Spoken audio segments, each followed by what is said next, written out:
ঢাকা দক্ষিণ city corporation নির্বাচনে আদালতের রায়ের আলোকে নির্বাচন কমিশন কর্তৃক গ্যাজেট পরবর্তী শপথ পাঠ ও দায়িত্ব গ্রহণের দাবিতে সংবাদ সম্মেলন করছি। নির্বাচনের তারিখ ছিল 1 ফেব্রুয়ারি 2020।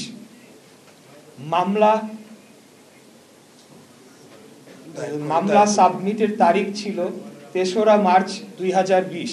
অর্থাৎ 30 দিনের মধ্যে মামলা করার যে বাধ্যবাধকতা রয়েছে সেই বাধ্যবাধকতা মেনেই তখনই আমরা মামলাটি করেছি। এবং এই বিষয়ে আপনাদেরকে একটু বলতে চাই যে কোনো সময় কোনো ক্ষেত্রে কোনো সরকারেরও কোনো কর্তা ব্যক্তি বলেছেন যে আমরা অবৈধ নির্বাচনকে বৈধতা দেওয়ার চেষ্টা করছি। এই বিষয়টি আমরা ঘৃণা ভরে প্রত্যাখ্যান করছি এই বক্তব্যটি। কারণ আমরা কোনো সময় মামলা না নির্বাচন বর্জন করে বা সেদিন কোনো ঘোষণা দিয়ে আমরা উঠে আসি নাই। নির্বাচনের শেষ সময়েও আমি বক্তব্য রেখেছিলাম যে আমি মাঠে আছি, এখনো রয়েছি, আগামীতেও থাকব। অতএব নির্বাচনের পরবর্তী সময়ে আমরা সকল সাক্ষ্য প্রমাণ সংগ্রহ করে মামলার প্রয়োজনীয় নথিপত্র জোগাড় করে আমরা সময়সীমার মধ্যেই মামলাটি দায়ের করেছিলাম, যেটি 180 দিনের মধ্যে নিষ্পত্তি করার কথা থাকলেও সেটিকে নিষ্পত্তি করা হয় নাই। তৎকালীন অবৈধ অপসারিত মেয়র তাপস তিনি আদালতকে প্রভাবিত করে এই মামলাটিকে বাতিল করার জন্যে তিনি প্রেয়ার দেন, কিন্তু তখন বিজ্ঞ নির্বাচনী ট্রাইব্যুনাল সেটিকে গ্রহণ করেন নাই। এর পরিপ্রেক্ষিতে তিনি হাইকোর্টে যান, গিয়ে মামলাটিকে দীর্ঘদিন স্টে করে রাখেন। আমরা অনেক চেষ্টা সত্ত্বেও সেখানে কোনো ধরনের কিছু করতে পারি নাই, কারণ আদালত সম্পূর্ণ নিয়ন্ত্রণে ছিল ফ্যাসিবাদী আওয়ামী সরকারের নিয়ন্ত্রণে। পরবর্তীতে আমরা মামলাটির স্টে ভ্যাকেট করে আবারও ট্রাইব্যুনালে নিয়ে আসি এবং সেখানে পূর্ণাঙ্গ সাক্ষী শুনানি, যুক্তি, তর্ক, যত আইনি পদক্ষেপ অনুসরণ করা দরকার সবকটি সম্পন্ন করে আমরা রায়টি পেয়েছি। এবং এই রায় পাওয়ার মধ্য দিয়ে সেই যে অপব্যাখ্যা করা হচ্ছিল অবৈধ নির্বাচনকে বৈধতা দেওয়া, সেটা আমরা দেই নাই ভাই। অবৈধ নির্বাচনকে বৈধতা আদালত দিয়েছেন বিচারিক প্রক্রিয়ার মাধ্যমে, সেটাকে মেনে নিতে হবে। সেটা যদি কেউ মানতে অস্বীকার করে তাহলে ধরে নিতে হবে তারা আদালতকে অবমাননা করছে। এরপরের যে বিষয়টিতে আমি আসতে চাই, এই মামলার রায়ের তারিখ 27 মার্চ 2025। 27 মার্চ 2025-এ এই মামলার রায়টি আমরা পাই। পরবর্তীতে নির্বাচন কমিশন কর্তৃক গ্যাজেট প্রকাশের তারিখ 27 এপ্রিল 2025। 27 এপ্রিল 2025 তারিখে নির্বাচন কমিশন রায়ের কপিটি হাতে পাওয়ার পর তার যে বাধ্যবাধকতা রয়েছে 10 দিনের মধ্যে গ্যাজেট প্রকাশ করার, সেই গ্যাজেটটি তারা প্রকাশ করে।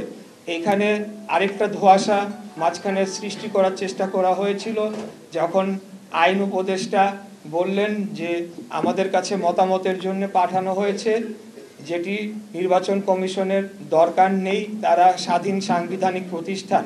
পরক্ষণেই তিনি বললেন যে কিন্তু আমাদের মতামত না নিয়েই তারা গ্যাজেটটি করে ফেলেছে। এখন গ্যাজেটটি বা আইনি মতামতের জন্য যে ফাইলটি 5 দিন যাবৎ তার টেবিলে পড়েছিল সেই বিষয়টি কিন্তু উল্লেখ করা হয় নাই।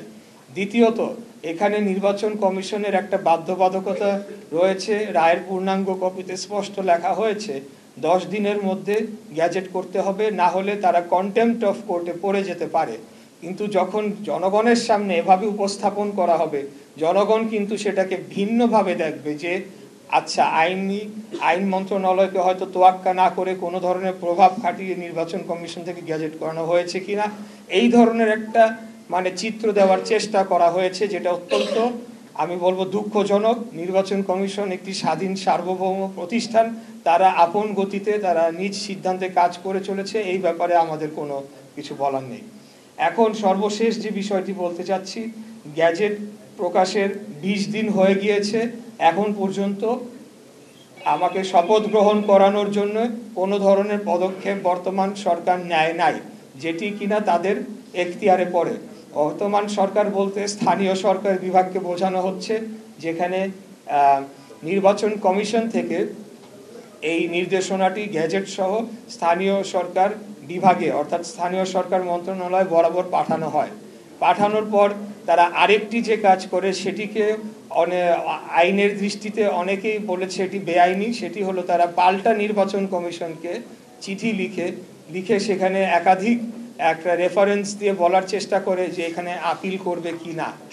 অথচ নির্বাচন কমিশন কিন্তু তার যে আইনজীবী প্যানেল রয়েছে, তার যে বিজ্ঞ আইনজীবীরা রয়েছেন এবং তার যে প্রক্রিয়া রয়েছে সেটি সম্পন্ন করে পূর্ণাঙ্গ কমিশন মিলেই কিন্তু সিদ্ধান্ত দিয়ে গ্যাজেট প্রকাশ করে ফেলেছে। অতএব এখানে স্থানীয় সরকার মন্ত্রণালয় কি নির্বাচন কমিশনকে অলমোস্ট নির্দেশনা দিতে পারে কিনা সেই বিষয়টি এখন প্রশ্নে চলে এসেছে। সো এখানে আমরা দেখছি যে নির্বাচন কমিশনের উপর ইতিমধ্যেই এই সরকার এক ধরনের হস্তক্ষেপ শুরু করেছে এবং সেটি আগামী জাতীয় নির্বাচনের আগে কি ধরনের প্রভাব ফেলতে পারে সেটা নিয়ে জনগণ এখন শঙ্কিত হয়ে পড়েছে। এদের এই বর্তমান যে অন্তর্বর্তীকালীন সরকারের যে উপদেষ্টা পরিষদ রয়েছেন, এই উপদেষ্টা পরিষদের অধীনে একটি সঠিক সুস্থ নিরপেক্ষ জাতীয় নির্বাচন অনুষ্ঠিত হতে পারে কিনা সেটা নিয়ে জনমনে এখন শুধু সন্দেহ না, তারা এখন স্পষ্টতই দেখতে পাচ্ছে এটি সম্ভব নয়।